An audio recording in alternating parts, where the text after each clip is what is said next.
Students, आज हम discuss करने लगे हैं एक ऐसे एरा के बारे में जो हिस्ट्री ऑफ इंग्लिश लिटरेचर में एक गोल्डन पीरियड माना जाता है, द एलिज़ाबेथन एज। इससे पहले हम लोग मिडिवियल एज और द एज ऑफ रेनेसेंस के ऊपर लेक्चर बना चुके हैं, उसके ऊपर हम डिस्कशन कर चुके हैं। ये दोनों पीरियड्स एलिज़ाबेथन एज की तरफ हम लोगों को लेकर आए। मिडिवियल एज की रिलीजियस अथॉरिटी और रेनेसेंस की इंटेलेक्चुअल अवेकनिंग ने मिलकर एक डायनामिक सोसाइटी को जन्म दिया जिसका नाम था द एलिज़ाबेथन एज। आज हम इस लेक्चर में डिस्कशन करेंगे हिस्टोरिकल कंटेक्स्ट को एलिज़ाबेथन एज के, उसके अलावा इसकी लिटरेरी अचीवमेंट्स को और डिस्टिंक्ट कैरेक्टरिस्टिक्स को डिटेल में। तो स्टार्ट करते हैं आज का लेक्चर।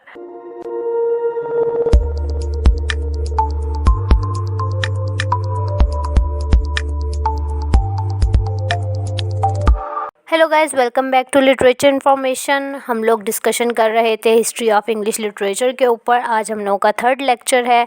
मिडिवियल एज और the age of Renaissance and Reformation को हम लोग डिस्कस कर चुके हैं। उसके बाद आ रही है हमारे पास द एलिज़ाबेथन एज। तो स्टार्ट करते हैं हिस्टोरिकल बैकग्राउंड से। फर्स्ट ऑफ ऑल मैं आप लोगों को बता दूं कि इसकी हिस्ट्री क्या थी ताकि आप लोगों को समझ आए। वैसे तो हम मिडिवियल एज और द एज ऑफ रेनेसेंस को पढ़ते हुए सीक्वेंस के साथ आगे आ रहे हैं, तो एलिज़ाबेथन एज को पढ़ने से पहले थोड़ा सा वो भी हम लोग देख लेते हैं। तो हुआ क्या था कि एलिज़ाबेथन एज जो 1558 से 1603 तक चली, एक बहुत ही क्रूशल टाइम पीरियड था इंग्लैंड की हिस्ट्री के अंदर। हुआ क्या था एक्चुअली में कि 1558 में क्वीन एलिज़ाबेथ वन इंग्लैंड की रानी बनी और तब ये एज स्टार्ट हुई। इस वक्त इंग्लैंड बहुत सी प्रॉब्लम्स को फेस कर रहा था। एक तरफ रिलीजियस कॉन्फ्लिक्ट चल रहा था और दूसरी तरफ पॉलिटिकल इंस्टेबिलिटी चल रही थी।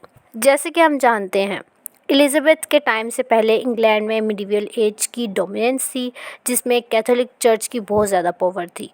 फिर आया हम लोगों के पास द एज ऑफ रेनेसेंस और रिफॉर्मेशन, जहाँ लोगों ने साइंस, आर्ट और ह्यूमन रीजनिंग को इम्पोर्टेंस देना शुरू कर दी। इस सब ने एलिज़ाबेथन एज की बेस बनाई, जहां क्वीन एलिज़ाबेथ वन ने रिलीजियस पीस को इस्टेब्लिश किया और पॉलिटिकल स्टेबिलिटी लेकर आई। एलिज़ाबेथ के रूल के वक्त इंग्लैंड ने बहुत ज़्यादा प्रोग्रेस किया।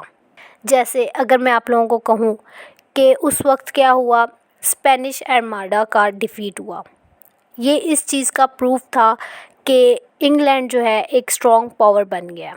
ये स्टेबिलिटी और कॉन्फिडेंस एलिज़ाबेथन एज की एक खासियत थी जो आर्ट्स और लिटरेचर के लिए एक परफेक्ट इन्वायरमेंट बन गया। एलिज़ाबेथन एज में पॉलिटिकल स्टेबिलिटी एक सिग्निफिकेंट फैक्टर था। एलिज़ाबेथ वन का रेन एक गोल्डन पीरियड माना जाता है क्योंकि इन्होंने बहुत ही स्किलफुल डिप्लोमेसी से फॉरेन थ्रेट्स और इंटरनल कॉन्फ्लिक्ट्स को हैंडल किया। एलिज़ाबेथ ने अपने कोर्ट में पैट्रोनेज सिस्टम को प्रमोट किया जो आर्टिस्ट और राइटर्स को इनकरेज करता था कि वो अपनी क्रिएटिविटी को एक्सप्रेस कर सकें। On the other side social climate की अगर मैं बात करूं तो इस पीरियड में फ्यूडल सिस्टम का डिक्लाइन चल रहा था और मिडिल क्लास इमर्ज हो रही थी। अर्बनाइजेशन की वजह से लोग सिटीज़ में मूव हो रहे थे। आल्सो कॉमर्स और ट्रेड फ्लोरिश हो रहे थे। ये सब कल्चरल और इकोनॉमिक ग्रोथ के इंडिकेटर्स थे। इसके बाद हम लोगों के पास आ जाती है लिटरेरी अचीवमेंट्स। इस पर डिस्कशन कर लेते हैं। पीछे सारा हिस्टोरिकल कंटेक्स्ट चल रहा था कि कैसे कैसे मिडिवियल एज से हम लोगों को पॉइंट्स मिले, फिर हम लोगों को रेनेसेंस से पॉइंट्स मिले, लोग किस तरह आगे हम लोगों को प्रोग्रेस करते दिखे। अब आगे क्या होता है, एलिज़ाबेथन लिटरेचर के अंदर जो हम लोग के पास प्रोमिनेंट राइटर्स आ रहे हैं उनको नोट कर लें। William Shakespeare, Christopher Marlowe, Edmund Spenser. इनके मैं आपको आगे बताती हूँ कौन से ड्रामा के अंदर किनके क्या वर्क थे, पोइट्री के अंदर किनके क्या वर्क थे। जॉनरा हमारे पास ड्रामा, पोइट्री और प्रोज था एलिज़ाबेथन लिटरेचर के अंदर। और की वर्क्स जो आज भी जाने जाते हैं, Hamlet, Doctor Faustus, the Faerie Queene और इसके अलावा और भी बहुत कुछ था। तो first of all Elizabethan drama को देख लेते हैं। एलिज़ाबेथन ड्रामा इस एरा की सबसे प्रोमिनेंट लिटरेरी फॉर्म थी जिसमें पब्लिक थिएटर का कल्चर फ्लोरिश हुआ था। सबसे नोटेबल प्ले राइट हम लोग के पास थे विलियम शेक्सपियर। इन्होंने अपने टाइमलेस प्लेस के ज़रिए ह्यूमन नेचर की कॉम्प्लेक्स डायमेंशंस को एक्सप्लोर किया। शेक्सपियर के प्लेस जैसे हैमलेट, ओथेलो और किंग लियर सिर्फ पर्सनल ट्रेजेडीज़ नहीं थे, बल्कि वो पॉलिटिकल इंट्रीग, बेट्रेयल और मॉरल डिलेमास को भी पोर्ट्रे करते थे। देन क्रिस्टोफर मार्लो का डॉक्टर फॉस्टर्स एक ट्रेजेडी है जो ह्यूमन एम्बिशन और मॉरल कॉन्सिक्वेंसेस को एक्सप्लोर करता है।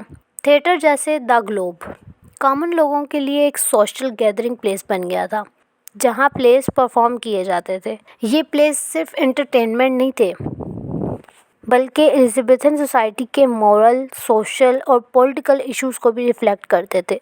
जैसे आजकल हम एंटरटेनमेंट के लिए कोई ड्रामा देखें तो वो हमें आज जो कुछ भी दुनिया में हो रहा है वो बताता है। सेम यही चीज़ का आगाज़ एलिजाबेथन एज में हुआ। नेक्स्ट हम लोग के पास आ जाती है एलिजाबेथन पोइट्री और प्रोज। एलिजाबेथन पोइट्री के ऊपर अगर हम लोग बात करें तो सबसे पहले हम लोगों के पास आ रही है पॉपुलर फॉर्म पोइट्री की, सोनेट फॉर्म। सोनेट फॉर्म काफ़ी पॉपुलर थी एलिजाबेथन पोइट्री के अंदर और पोइट्स ने अपने काम में क्लासिकल इन्फ्लुएंसेस और रेनेसेंस आइडियाज़ को इनकॉर्पोरेट किया। एडमंड स्पेंसर, इनका द फेरी क्वीन एक एलागोरिकल पोइम है जो एलिजाबेथन वर्चूज़ को ग्लोरीफाई करता है। स्पेंसर ने अपनी पोइम के ज़रिए चिवलरी यानी कि लॉयल्टी या ब्रेवरी एंड वर्चू और मॉरल वैल्यूज़ इन सब को हाईलाइट किया। देन सर फिलिप सिडनी का एस्ट्रोफल एंड स्टेला एक सोनेट सीक्वेंस है जो उनके इमोशनल स्ट्रगल और इंटेलेक्चुअल रिफ्लेक्शंस को दिखाता है। इसके अलावा शेक्सपियर इनके 154 सोनेट्स ने ह्यूमन इमोशंस और एग्जिस्टेंशियल म्यूजिंग्स को एक पोएटिक फॉर्म में ब्यूटीफुली कैप्चर किया। उसके अलावा एलिजाबेथन एज में प्रोज ने भी बहुत एक सिग्निफिकेंट रोल प्ले किया जहाँ नॉन फिक्शन राइटिंग और एसेस पॉपुलर हो गए। इनमें फर्स्ट ऑफ ऑल हम लोगों के पास आते हैं फ्रांसिस बेकन जो फादर ऑफ इंग्लिश ऐसे कहलाते हैं। इन्होंने अपने ऐसे के ज़रिए प्रैग्मेटिज्म और एम्पिरिकल रीजनिंग को प्रमोट किया। इनका ऐसे ऑफ स्टडीज़ आज भी एजुकेशनल फ़िलासफ़ी में एक इम्पोर्टेंट टेक्स्ट माना जाता है। इनके अलावा रिचर्ड जैसे एक्सप्लोरर्स के अकाउंट ने ट्रैवल लिटरेचर को पॉपुलर बनाया जो एलिजाबेथन एक्सप्लोरर्स के एडवेंचर्स और डिस्कवरीज़ को डॉक्यूमेंट करता था। प्रोज का use scientific inquiry, philosophical debate और पॉलिटिकल डिस्कोर्सेज में होने लगा जो एलिजाबेथन एज की इंटेलेक्चुअल वाइब्रेंसी का प्रूफ था। इन सब के अलावा एलिजाबेथन एज को एज ऑफ एक्सप्लोरेशन भी कहा जाता है क्योंकि इस पीरियड में इंग्लिश एक्सप्लोरर्स ने न्यू ट्रेड रूट्स और कॉलोनीज़ को डिस्कवर किया था। इन एक्सप्लोरर्स ने न्यू वर्ल्ड के एक्सप्लोरेशंस के ज़रिए इंग्लैंड के इकोनॉमिक और टेरिटोरियल एक्सपेंशन में कंट्रीब्यूट किया। ये एक्सप्लोरेशन सिर्फ इकोनॉमिक बेनिफिट्स नहीं थे बल्कि इन्होंने इंग्लैंड को एक ग्लोबल पावर बनाने में मदद की।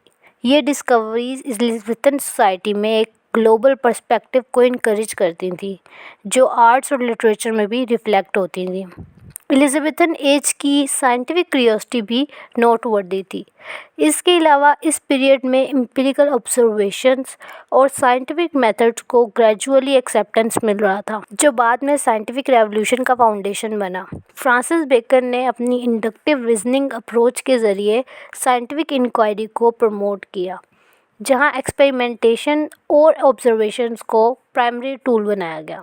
ऑल्दो ये पीरियड साइंटिफिक ब्रेक थ्रू के लिए मेनली नोन नहीं है लेकिन ये एक ऐसा वक्त था जहाँ इंटेलेक्चुअल क्यूरियोसिटी को इनकरेज किया जा रहा था, यानी कि साइंटिस्ट जो थे वो इसके बाद आए। अब हम एलिजाबेथन एज की कुछ ख़ास करैक्टरिस्टिक्स को डिस्कस कर लेते हैं। स्टूडेंट्स ये माइंड में रखिएगा कि जब हम एलिजाबेथन एज की बात करते हैं तो हम एक ऐसे टाइम पीरियड की बात कर रहे हैं जब इंग्लैंड ने अपनी पॉलिटिकल स्टेबिलिटी और रिलीजियस पीस के ज़रिए बहुत तरक्की की थी। इन्हीं चीज़ों को माइंड में रखते हुए करैक्टरिस्टिक्स को देखते हैं। फर्स्ट हमें एलिजाबेथन एज में ह्यूमनिज़म का इन्फ्लुएंस दिखा जो रेनेसेंस का पार्ट था। ह्यूमनिज़म का मतलब था कि इंसान को अपने इंटेलेक्चुअल और क्रिएटिव पोटेंशियल को पहचानना चाहिए। इसका फोकस इंडिविजुअल फ्रीडम, रीजनिंग और ह्यूमन अचीवमेंट्स पर था। ह्यूमनिस्ट लोगों को इनकरेज करते थे वो अपनी इंटेलेक्चुअल क्यूरियोसिटी को परस्यू करें। इसके बाद एज ऑफ रेनेसेंस का इन्फ्लुएंस दिखा हम लोगों को क्योंकि एलिजाबेथन एज ऑफ रेनेसेंस की ही कंटिन्यूएंस थी। इसमें आर्ट, लिटरेचर और साइंस को न्यू आइडियाज़ और एक्सप्लोरेशन से सहूलत मिली। इस एरा में इंडिविजुअलिज्म काफ़ी प्रोमिनेंट हो गया। राइटर्स और आर्टिस्ट अपने काम में अपनी पर्सनल एक्सप्रेशंस को एक्सप्लोर करने लग गए उसके अलावा एलिज़ाबेथन एज का एक इम्पोर्टेंट फीचर रिलीजियस टॉलरेंस भी था, जो क्वीन एलिज़ाबेथ ने इम्प्लीमेंट किया था। नेक्स्ट पॉलिटिकल स्टेबिलिटी दिखी हम लोगों को, इंटरेस्ट इन एक्सप्लोरेशन दिखा, आर्ट्स और लिटरेचर फ्लोरिश हुआ। इसके अलावा सोशल हायरार्की और क्लास सिस्टम भी दिखा, जो लोग अमीर थे वो पावर में थे और पीजेंट्स और वर्किंग क्लास को कम पावर मिलती थी। इस हायरार्की का जिक्र लिटरेचर में भी हुआ। राइटर्स और पोइट्स अपने वर्क्स में क्लास डिस्टिंक्शन और सोशल मोबिलिटी, स्टेटस वगैरह के इश्यूज़ को भी एक्सप्लोर करने लग गए। जैसे शेक्सपियर के प्लेस आप लोगों को रॉयल्टी और कॉमन पीपल के थीम्स देता है। और लास्ट में पब्लिक थिएटर का कल्चर बहुत पॉपुलर हो गया इस एरा के अंदर। तो हम लोगों को मिडीवियल एज के बाद, रेनेसेंस एज के बाद एलिज़ाबेथन एज के अंदर प्रोग्रेस दिखी। ठीक है, इन कंक्लूजन अगर हम लोग देखें तो एलिज़ाबेथन एज एक मल्टी फेस एरा था, ट्रांसफॉर्मेटिव पीरियड दिखा हम लोगों को ये। इसका इन्फ्लुएंस हम लोगों को हिस्ट्री ऑफ इंग्लिश लिटरेचर के थ्रू पता चलता है कि कितना लॉन्ग लास्टिंग था ये multi face era. Literature, drama, poetry, exploration, science, इन सब की फील्ड्स में अपने पीयर्स से बहुत आगे निकल गया। हमने देखा कि कैसे मिडीवियल एज की रिलीजियस अथॉरिटी और रेनेसेंस की इंटेलेक्चुअल अवेकनिंग ने एलिज़ाबेथन एज को शेप किया। फिर हम लोगों को लेगेसी दिखी क्वीन एलिज़ाबेथ की कि कैसे इन्होंने क्रूशल टाइम पीरियड को संभाला। जो कॉन्फ्लिक्ट्स चल रहे थे उस वक्त, उस एज के अंदर, इन्होंने कैसे उसको स्किलफुल डिप्लोमेसी से कंट्रोल किया। आज के लेक्चर के बाद मेरे ख्याल से आप एलिज़ाबेथन एज की डाइवर्सिटी और कम्प्लेक्सिटी को अप्रिशिएट करेंगे और समझेंगे कि कैसे ये एरा हमारे आज के कल्चरल और लिटरेरी लैंडस्केप को इन्फ्लुएंस कर रहा है। तो that's all for today. Hope so आप लोगों को लेक्चर की समझ आई होगी। मिडीवियल एज रिलीजियस था, उसके अंदर रिलीजन की हुकूमत थी। जो द एज ऑफ रेनेसेंस और रिफॉर्मेशन थी, उसके अंदर इंटेलेक्चुअल अवेकनिंग थी। और एलिज़ाबेथन एज इन दोनों से मिलकर आगे आई और फिर क्या क्या इसके अंदर डिस्कवरीज हुई, क्या सा लिटरेचर प्रोड्यूस हुआ, प्रोज की एंट्री हुई, ये सारी चीज़ें आज हम लोगों ने डिस्कस की। फिर नेक्स्ट मिलते हैं नेक्स्ट लेक्चर के साथ। तब तक अल्लाह हाफिज़।